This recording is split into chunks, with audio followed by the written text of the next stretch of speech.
This is a island that at its widest level is 12 miles from shore to shore, and at its smallest level, smallest location, it's 7 miles between one shore and the other. Is that correct? I don't have the exact dimensions, but to your point, sir, I think Guam is a small island. Very small island, and about 24 miles, if I recall, long. So 24 miles long, about 7 miles wide at the least widest place on the island, and about 12 miles wide on the widest part of the island. And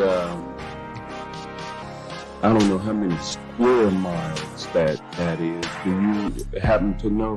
I don't have that figure with me, sir. I can certainly supply it to you if you'd like. Yeah, my fear is that the whole island will become so overly populated that it will tip over and capsize. We don't anticipate that. The Guam population, I think, currently about 175,000, and again, with 8,000 Marines and their families, it's an addition of about 25,000 more into the population. The whole island will become so overly populated that it will tip over and capsize. Hank Johnson is a national treasure. Protect him at all costs. See, he was wanting to capsize Guam. That was what he was trying to get at. He's like, yeah, let's just capsize this crap and like be done with it. Like that was his goal. Keep adding people to this island. Let's flip that bitch. I want to see it happen. I'm all for it, honestly. I was like natural phenomenon that should not. It'd be a sight to see, that's for sure. Yeah. A natural phenomenon that should not be able to happening. I'm all for that. Like, let's do it. I'm here for the shit show. I mean, what else are we here for at this point? Can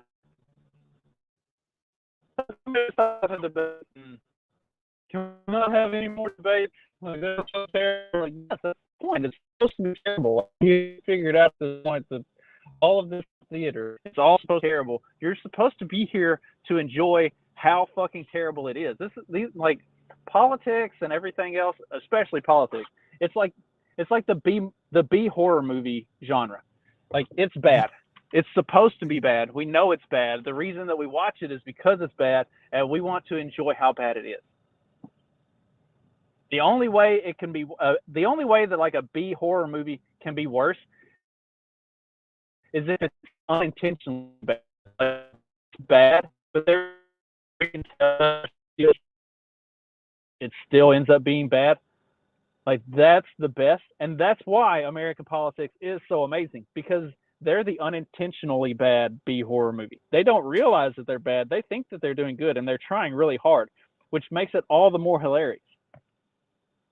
Yeah, like you're trying to like make this serious horror film, and then something's just so off about the CGI or something like that, and the characters just look so uncanny, and there's all kinds of craziness going on. So like you see someone trying to like murder somebody, and it looks funny instead of actually being horrifying. So like that's when it's like it's at its greatest. But that's where it's peak though, especially if you get like really good actors that are like so fully sold in on the movie, but then it ends up being really bad. It's like they're giving it their all. They're trying hard to act here. Like there's a lot of times when it's a legitimately just B horror movie, like the actors know that it's a B horror movie, and so they act accordingly. Like they kind of phone it in, and so it's it's campy and it's good in its own right, but like yeah, it's like, but when they're actually like, oh, I'm gonna die, and then there's like you're like, this doesn't look frightening at all. Right, This when actually they're looks like hilarious. when they're like fully sold in, like they believe that they're doing a good movie, and then it's really, really not. Like that's when I love it. Not like Borderlands or Crow bad movie where the actors were fully sold in. Like that was just those were just poorly done. But like the good campy, like unintentionally uh, bad movies. Like I think like The Crow and Borderlands, those are intentionally bad. Like they made a bad movie thinking it was good. Yeah, Like yeah. But when it, to me, like some of the like to me, I like some of the campiness. I don't know. I'm partial to some of the campiness. Like something like I don't know. Like some people just say certain movies are just bad. Like something like Spy Kids 2 or something like this is like really like something that I grew up with, or whatever is like really bad movies. Like in that sense. But then the campiness just kind of like it just I don't know. It's something about like those kind of universes. Like it's just like makes it a fun movie to watch. I guess. it, so you've got like Spy Kids and shit like and Shark Boy and Lava Girl or whatever, and I don't know. I never watched any of that shit. That was uh, after I was like a kid in that age. I had all the Ernest movies, and the Ernest movies were the same thing for my generation. Like the Ernest movies are like bad B grade comedy movies, but they're amazing and they're hilarious and like because it's Ernest, it's fucking amazing. Yeah. Ernest Scared Stupid is the best Halloween movie ever made. I don't care what anybody says. Yes. Yes. All of Ernest movies are good. Ernest goes to jail. Ernest goes to jail where they give him the electric chair, but it doesn't kill him. It just makes him like it just gives him like electro powers, and he becomes like electromagnetic and starts like attracting everything to him. And it's hilarious, and stupid. Like it's funny, campy, stupid comedy. Yeah. Where's Corey when I need him? I know Corey watched all the Ernest movies. Corey's probably got like a box set. Probably so. Yeah, like all this SDG gets it. See, I was in I kind of got because my brother was like he's like 5 years younger than me. I kind of got both. Like he would still want to watch some of the like newer stuff for his time or whatever. Like and I kind of caught I was kind of at the in between stage where there was like some of the like early 90s stuff I really like jive with, and then maybe some of the like late 80s early 90s stuff I really jive with, and then there's some of the stuff that's kind of like coming like not the mid to late 90s or early 2000s that I kind of identify with too, because like my brother was like that was when he was kind of growing up and watching stuff, so we watched it together, so I don't know. I kind of got both ends of it. Late 90s, early 2000s was high school for me, so I was starting to come into like all of the like American Pie and all of that kind of stuff, the more adult stuff. I had kind of transitioned out of the kid stuff, and my brother's 18 months younger, or no, not 18, 28 months younger than I am, so like we're pretty close in age, and we liked a lot of the same stuff. Yeah, like National Lampoon's Christmas Vacation. Was it Christmas Vacation? Yeah. Yeah. I think that's the one that I definitely remember. That was probably my first like foray into that kind of stuff. PG-13ish movies and stuff. I think the first R-rated movie I saw in theaters was Alien Resurrection. God, what an awful movie that was. The first R-rated movie I saw in theaters was God, was it the Last Exorcism? That was pretty terrifying. Not gonna lie. I'm not a big fan of exorcism movies. Stephanie, all week all weekend last weekend. I was like, well, you want to watch something? And Stephanie would be like, we can watch The Deliverance.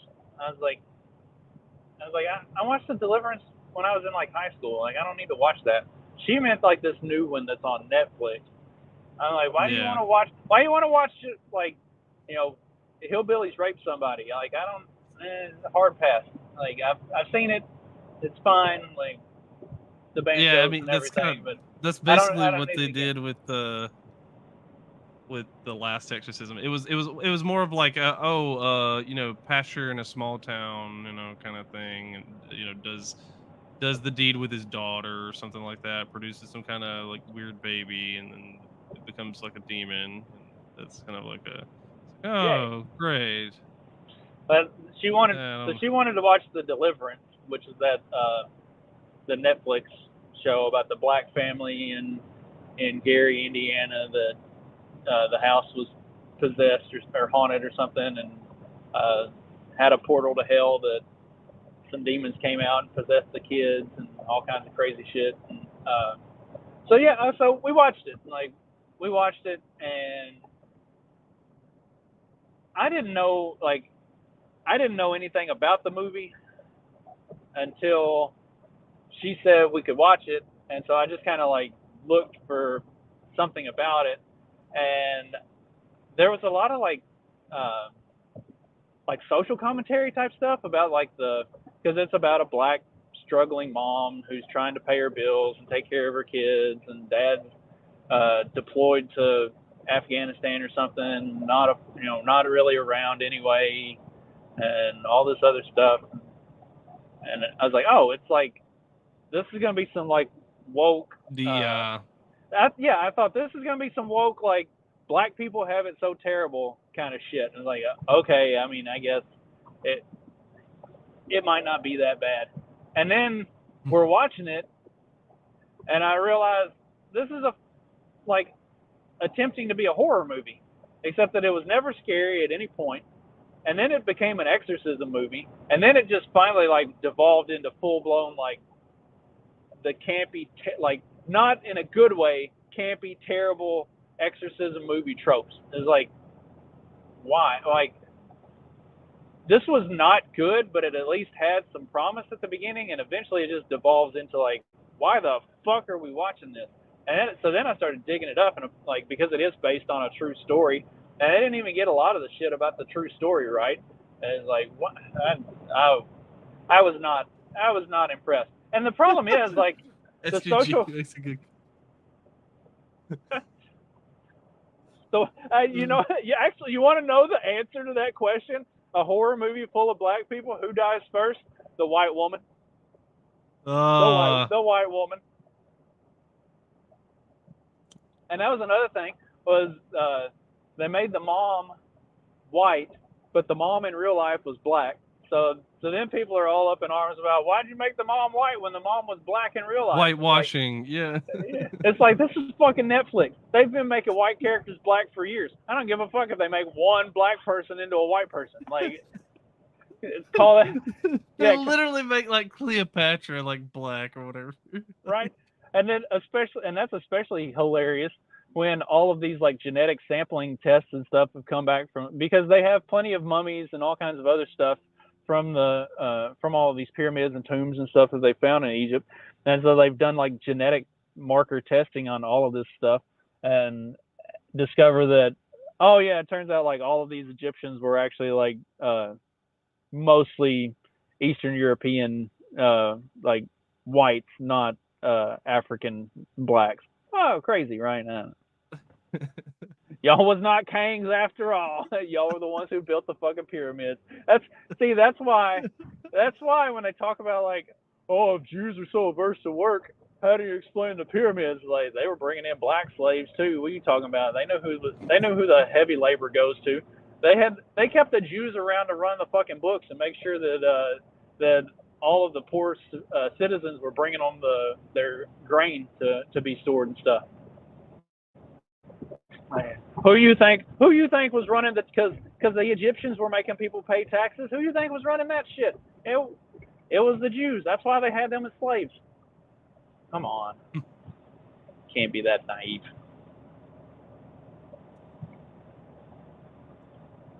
Speaking of Anyway, being naive, is there? apparently there was this whistleblower came out after the debate, and it's talking about they're I don't know if they're associated with ABC, but that's supposedly they're an ABC whistleblower. They said they have some kind of affidavit saying that the Harris campaign was given the sample questions that were basically the same questions before the debate, and and basically assuring her that she would not be fact checked. So I mean, it's what we knew, but like apparently there's somebody on the inside claiming it's true. I'm saying we all knew that it was. Yeah, we all knew it, but then like on the fact checking thing, like that's par for the course.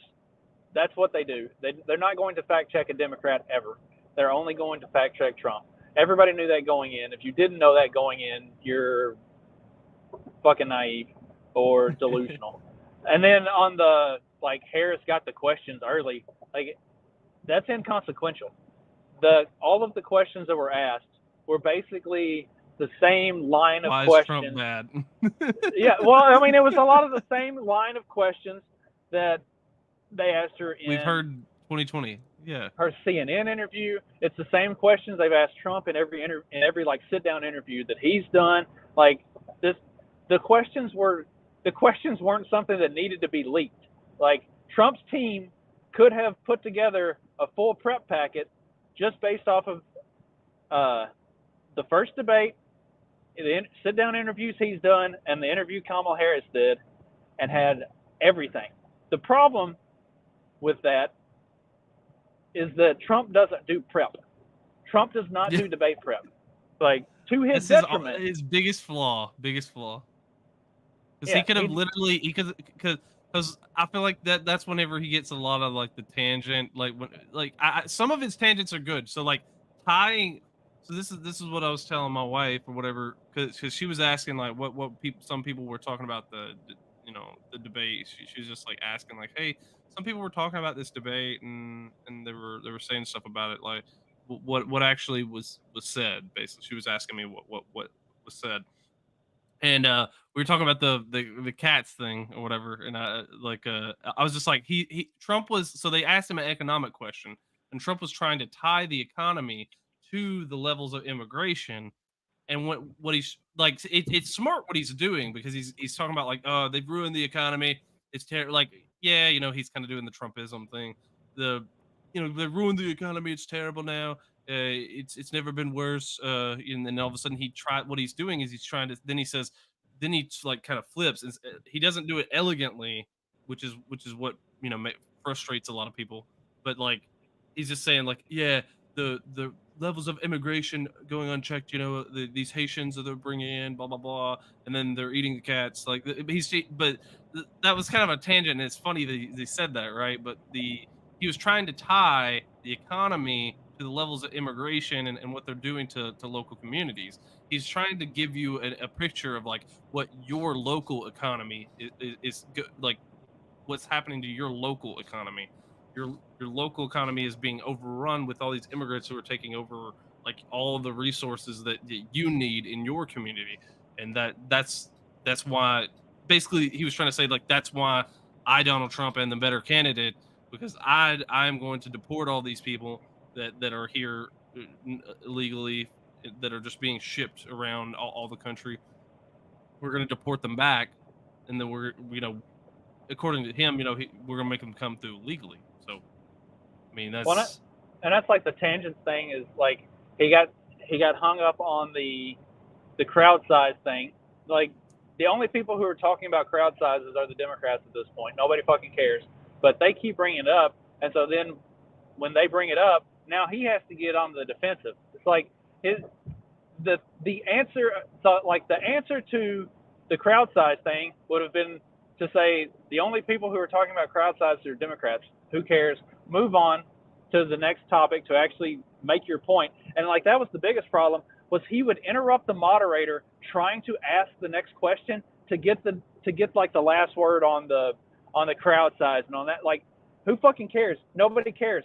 nobody's listening to this to find out what you think about your crowd. We know more real people are coming to your rallies like Trump. Like we know that like everybody knows that the only reason that people are going to Kamala Harris's rallies are because of that, like she has some kind of artist there or whatever. We know that stuff. Like it's not something to like argue over. Like there's no, you're not gaining anything, right? Like you saying I have the biggest rallies, it doesn't gain you anything. Like if somebody just set him down, like said, hey, don't engage with this at all. Just say, well, you know, everybody should come to my rallies. They would have a great time. Like that's it.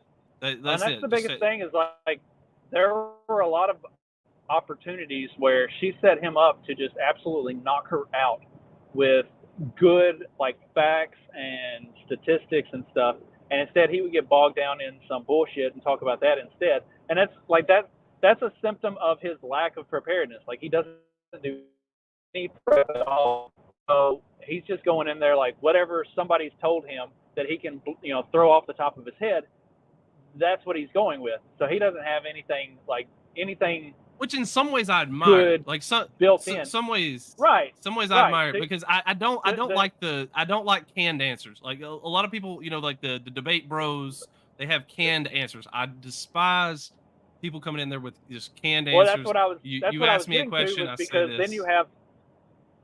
Right. Well, that's what I was getting to, was because, but then you have Kamala Harris on the other side, where Trump also set her up to absolutely knock him out on things, but she is so prepared, she literally can't say anything that hasn't already been pre-programmed into the fucking chip they stuck in her head. And which that's deliberate. They don't want her freewheeling, because as soon as she starts freewheeling, then she's going to start cackling, then she's going to look like a psychopath, and everybody that's watching national television to see this debate is going to be like, holy fucking shit, this bitch is batshit. So like she misses a lot of opportunities. She was this close a couple times. She was this close a couple times to just. She really did try to keep it in check, but like she misses a lot of opportunities to knock him out because her prep is so over the top that she can't say anything that hasn't already been prepared for. Like she doesn't have an independent thought running through her head. So Trump has like no facts, no stats, none of the good stuff that he can like knock her over with. She doesn't have any ability to go off script. So it, like the whole thing was stupid. I mean, it's literally a tale of two candidates. Like, do you want the guy who's like trying to do stuff and trying to do stuff so much that he doesn't care about like numbers. He's not like looking at it in that way, other than the numbers that are good for him or whatever.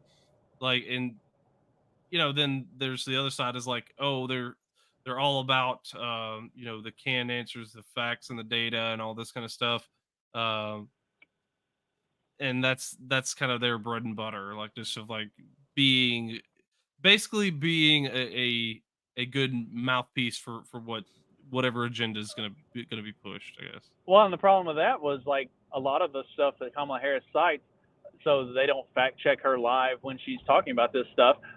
But I've seen like multiple like fact checks of some of the stuff that she said, anywhere from 20 to 30 different bullet points of like stuff that she just straight up got wrong or outright lied about. Like, but CNN. But it sounds CNN good. had something.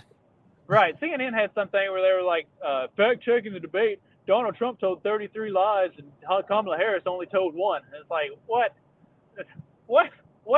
And that's not even going into the fact that she just ducked questions half the time. Like most of the questions she didn't even answer. She just like the very first question. Well, do you think people are better off now than they were 4 years ago? Well, I was raised in a middle class family and working mom and da da da da da da da. And it's like, where do we go? What are you talking about? It's like, just answer the fucking question. It's a pretty simple yes or no. That's it. And that was the problem with Trump too. Well, and you could even expound, like, even if I could have even argued the Kamala Harris position. Okay, so like the economy's gotten worse. So like, yes, she kind of did it a little bit. She said like we inherited the worst economy or something like that after COVID. So like that's where I would have went down kind of that rabbit hole of like, if Trump wanted to rebut her and like fire back at her, whenever they throw it back to him to like, okay, so President Trump, what's your answer to the question? He can just look over and be like, Well, she didn't actually answer the question. But when you consider that she just racked off the list of all the things she's going to do to make things better for people, I think she kind of did answer the question. No, people are not better off than they were 4 years ago. If they were better off than they were 4 years ago, she wouldn't have this whole list of plans to make shit better. So exactly. She refused to answer the question because she knew the answer was, yes, objectively, everybody's life is much worse than it was 4 years ago. Yeah, well, I think he kind of did something like that, but it was more like he was like, she says she has a plan, but she doesn't have a plan, or something like that. Her plan is like 4 lines. It's like run, spot, run. That was amazing. That was funny. Like run, spot, run. Singer. Yeah, her plan is 4 lines. Like run, spot, run. And See, those zingers are when Trump is at his best. Like the I'm speaking. Does that sound familiar? Like that was good. I like that. She did not do a good job of controlling her face. Like her face is her worst enemy when she's on stage, because like it's why she does the cackle thing. And like so she's over there trying her damnedest to control the cackle, but instead her face is just like getting all contorted up, and she's like. Well, you know, like the press already has a good explanation for that. Look, she leaned into nonverbal communication during the debate, speaking to the audience with her facial expressions, even when Donald Trump ostensibly had the floor. She didn't speak to the audience at all, though. The entire debate. I mean, in some ways, she was with the facial, like with her facial, yeah. But she was trying to like say like, oh, you know, she's trying to do like the shock thing or the laughing thing when Trump mentioned the cats kind of thing. So she's trying to like laugh with the audience, or that she did do some of that kind of stuff where she was like trying to play to like the audience of like, let's see what Trump has to say and that kind of stuff. I don't know, but it was. I don't think she was like on the audience's side in any of that way. It seemed very contrived, like we're gonna make an overblown reaction to everything he says. Like it didn't come off good. There were even some media outlets, they've since deleted the post obviously, but they were like doing screenshots of her face and saying like, this is not a good look. Like she needs to get this under control. Like leftist like media outlets, they were like her face is not doing her they were what was it? One of them said she's winning on the talking points, but she's losing on looking like this. Yeah. That was one of those things that like so like the first major like televised event was Kennedy Nixon, and Nixon had been sick, and Nixon also did not like television at all. Like he hated journalists. He didn't like going on television. With good reason. So they had obviously. So they had the Kennedy Nixon had their debate on TV, and polling after the debate, the television audience thought that Kennedy won because Kennedy looked good anyway. But Kennedy looked really good, especially in comparison to Nixon, who had been sick, was not feeling good. Like the lighting wasn't really good on him. I don't think the main reason he didn't like going on television was he didn't like the makeup. Like he didn't like when they had to put the makeup and shit on him. He absolutely hated that shit. And so like Nixon does not give a good appearance in his debate. The radio audience for the same debate said Nixon won going away, like not even close. Like, so on the substance of what they actually said, the radio audience, like Nixon wins, but on the appearance of it on television, they thought Kennedy won. And so Kamala had a bit of that going for her with some of her crowd, was they thought she was saying the right thing, but the way she was presenting herself and the way she looked wasn't hitting real good for them. It looked bad. Of course, like I said, all of that's been deleted since then. Which like I think they're like to me their response, like the real lefty response is like opposite of what the normie response is, I guess. Like the normies, like the average person or whatever, their response is that like, oh, like her substance was better than her like looks or whatever. Like they didn't care as much about the looks, from what I gather. It's like it's more about like I didn't think she had any substance. Like she said a whole lot of words, but she never actually said anything with any meaning. Like she never said anything that actually answered questions. She didn't. I have yet to hear anything that would convince me that she is the better candidate. I haven't heard any policy position or anything like that. Like she has a lot of broad talking points, but nothing that actually accomplishes anything. It's the same platitudes that we've been hearing for the last Since 3.5 years. Right, it's the same platitudes we've heard for the last 3.5 years as things have progressively gotten worse. It's like, okay, so like, when are you going to actually do any of it? She promises to be Obama 3.0, just like Biden had promised to be Obama 2.0. Well, and that's another funny thing. Somebody posted somewhere. They're like, Democrats have been in control of the government for 12 of the last 16 years, and yet somehow they're the ones who are going to like change shit and make it better.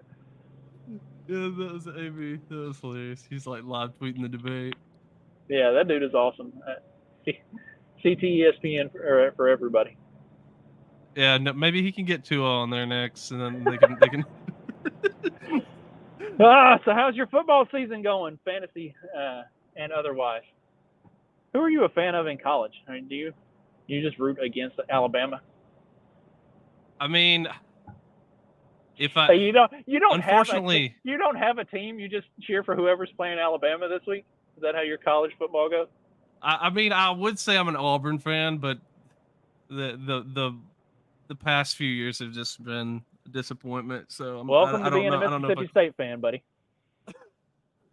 See, we had a good run. We were on a good run back in the Chizik era, and then like we were on a good run in the Dan Mullen era, and then he had to go to Florida and fuck that program up. Which, thank you. I mean, if somebody people hated Chizik, I don't know why people. Well, why? As an outsider, was Gene Chizik just a horrible coach? Like, was he just awful? He wasn't great.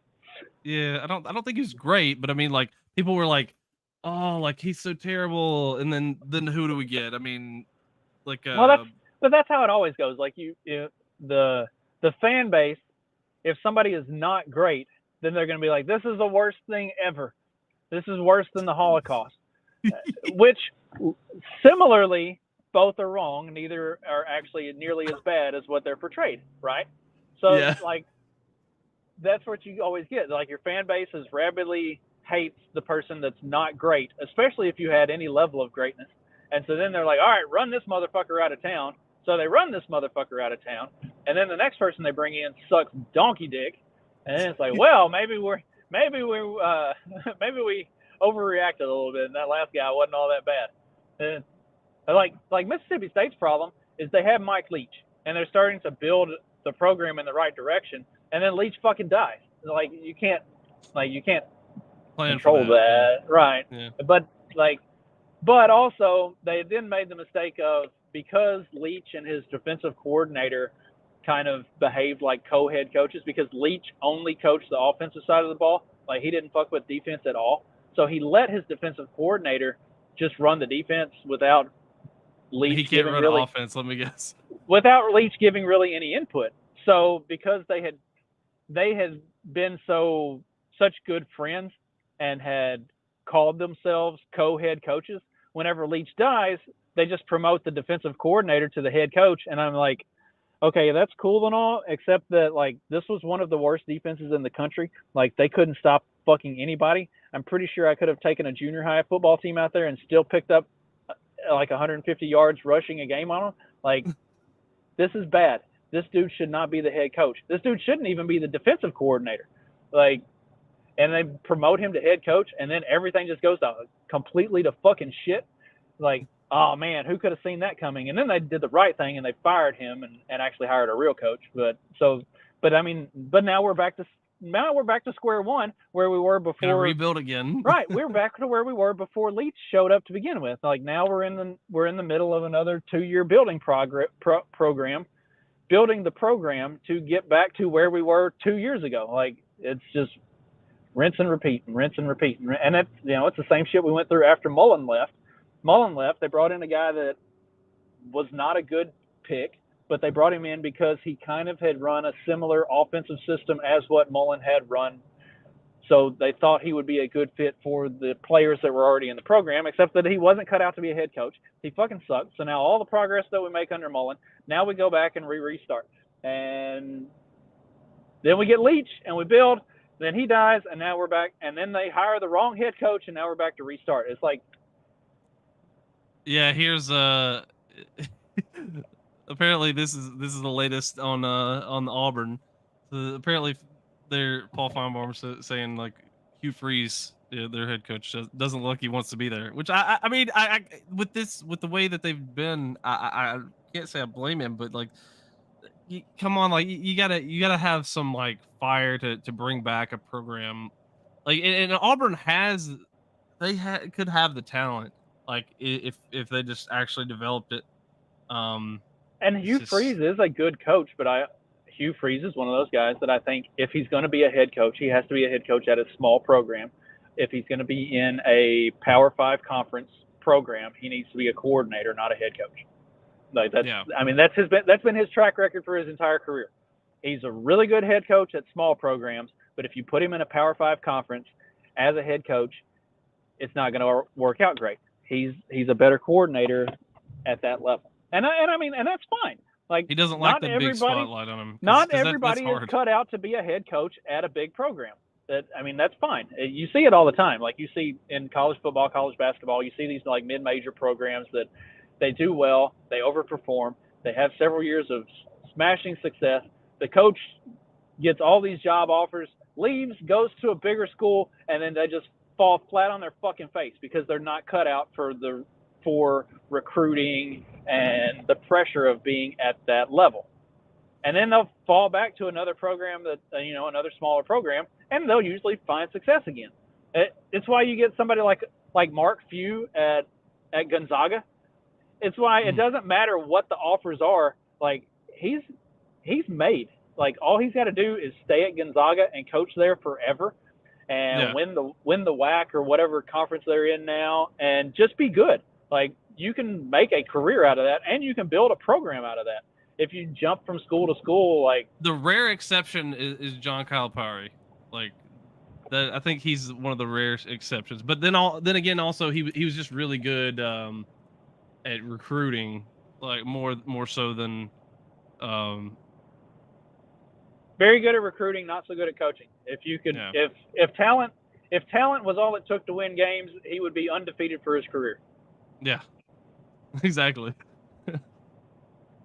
I mean, when he gets the best recruiting classes, when he gets the basically the big five there, that he got, Cousins and all that, then he can rock it. But I mean, without anybody who can actually play to begin with, like, he can't coach them. He can't coach them into the position to be able to play. Like, there's different kind of coaches. Like, some guys are good at coaching like players into the position that they need to be in, and then there's other guys who just like they're okay with, like, they can recruit really good talent. Like, they're like, hey, they're basically the best salesman. Like, you could come play with me. We'll have the best program ever. And if they can get 3 or 4 of those guys to do it, then they're going to have a good program. Calipari was a world-class talent manager, but maybe an average coach. Yeah, like C grade. Yeah. But that's how a lot of those coaches, man, it's frustrating.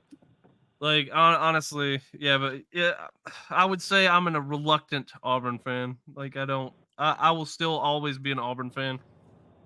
Like, my granddad, like, got me into being an Auburn fan. Like, my parents wanted me to be an Alabama fan so bad. Well, it's like me.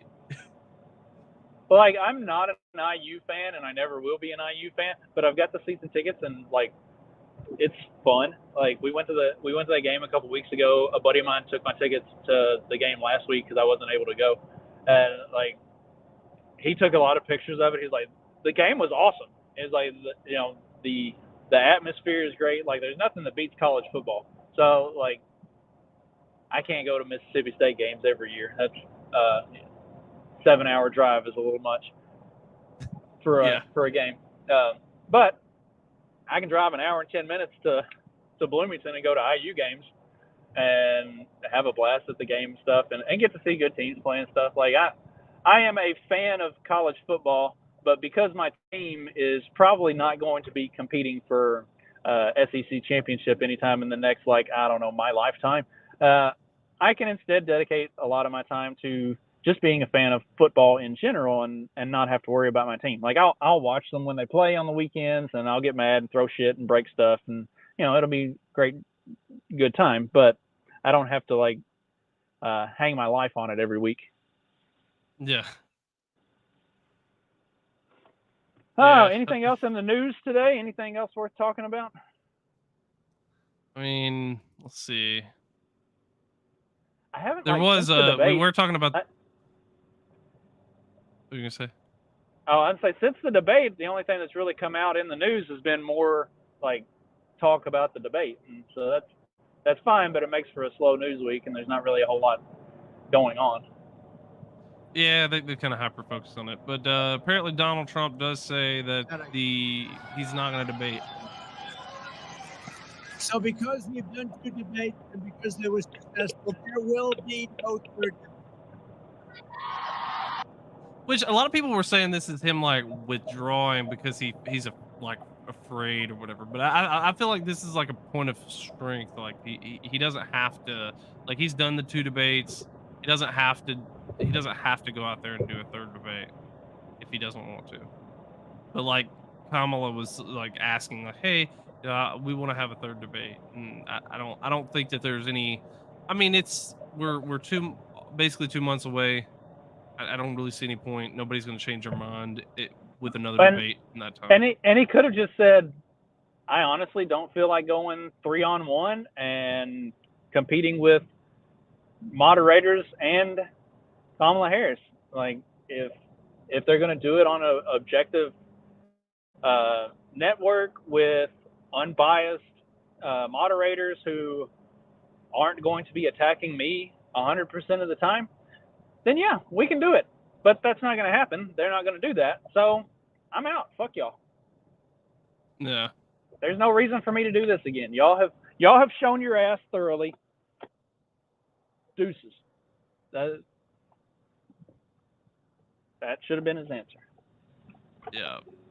There was this thing that I saw going around. I don't know how this is going to affect the election, but apparently there was a report that widespread mail delivery problems with U.S. mail could disrupt voting in the presidential election. I mean, I don't see that as being a problem as much this time around, because I do think that more people will go in person to vote, since there's no like COVID measures basically requiring them to stay home. And generally speaking, higher in-person voting benefits the Republicans. Although I'm probably going to either vote early or mail in, just because I don't want to mess with the polls that day. I think I worked that day, and even though I work nights, so I would be available during the day, I just don't want to spend any part of my day that I could be sleeping fucking with trying to get into the polls. Like, if this is anything like 2016 was, like 2016, those were some of the longest lines at polling places I've ever seen. And I'm talking about in like uber red state Indiana. Like, yeah, everybody really turned out for 2016. Here they turned out pretty good for 2022. 2020 also, I guess. I'd say 2022 or 2020 as well. Yeah, and there was, even with COVID and everything going on, there were still pretty good numbers in 2020. Like, it was impressive. So, like, if turnout is like it was the last 2 presidential elections, I don't want to fuck with being at a polling place on that day. Yeah, I don't blame you. Like if you're having to wait in a long line, like I had to wait in a pretty long line, and it was like basically from they were stretched out all the way to the edge of the road. Like that's how just the way that our polling location, like they have it like on the connected to the place connected to the library here. So it's like the people were lined and they kind of had to wrap around and go back, and they were still even after wrapping around, they're still almost to the road. So it's like I had to wait a few minutes. Like they got us in pretty quick. I will say that. Like that's one thing that I was really surprised by. Like they would just like check your ID, get your address, and check everything, and then Yeah, you'd go through. they move them in and out pretty quick. Like you're not standing in line for a real long time. Generally speaking, like and I mean you have to, like, if you got to keep people moving this day and age.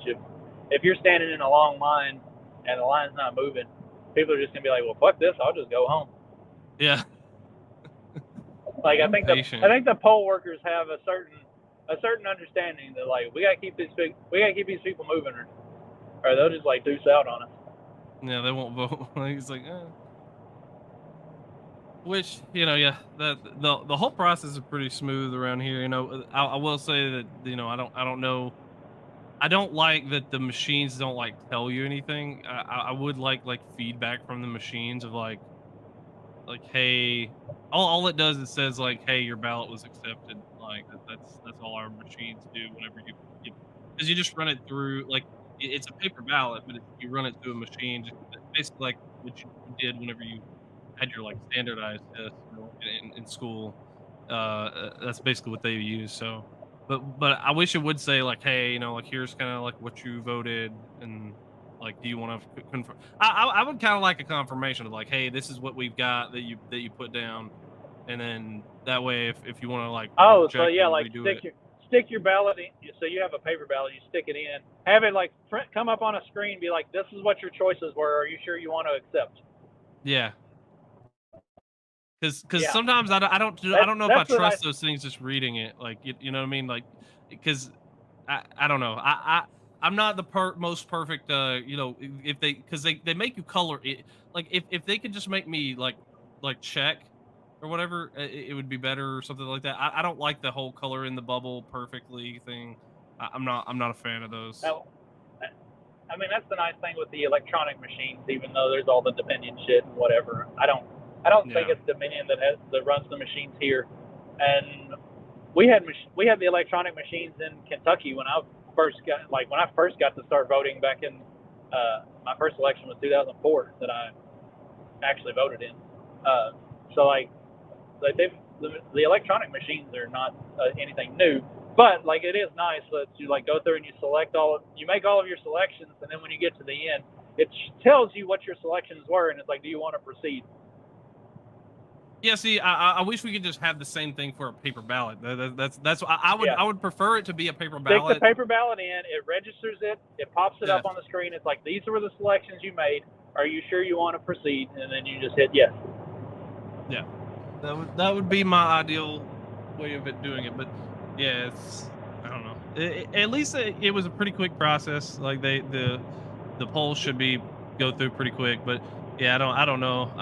It'll depend on.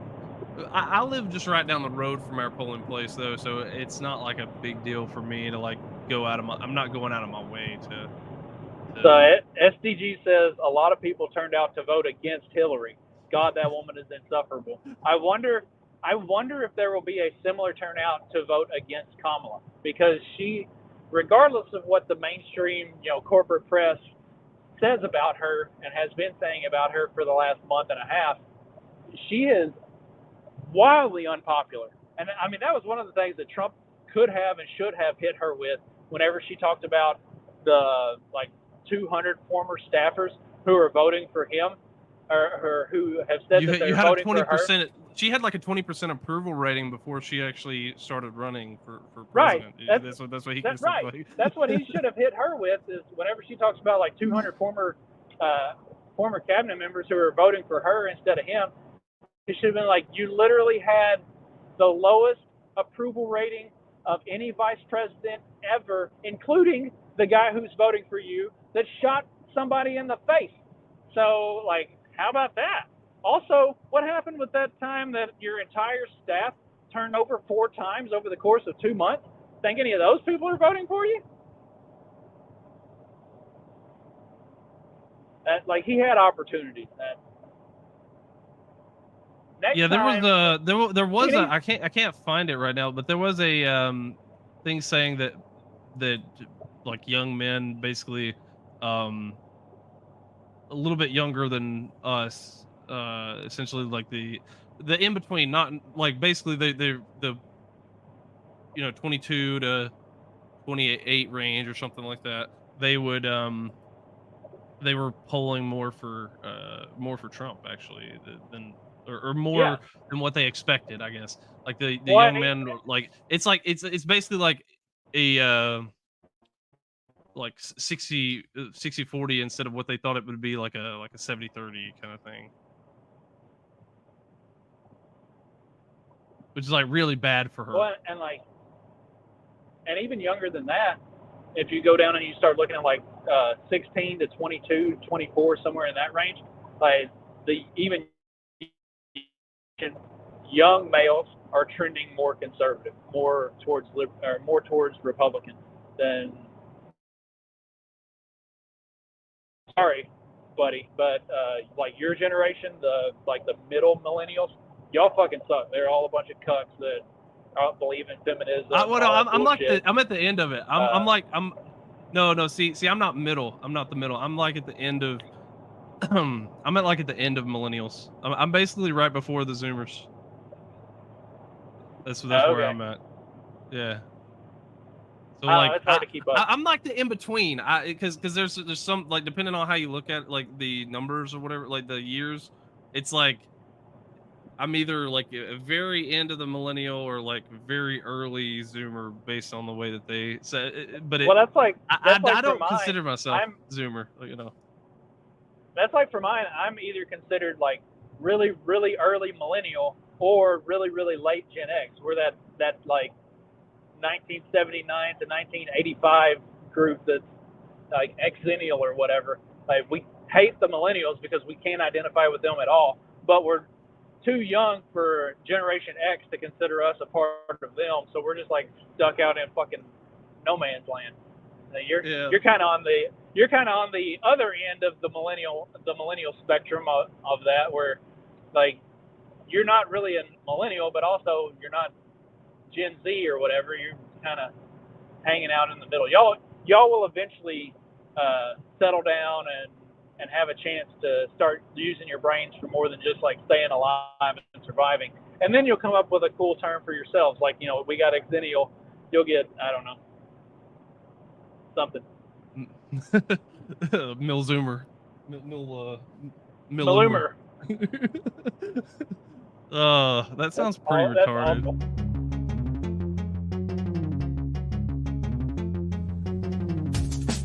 Because democracy basically means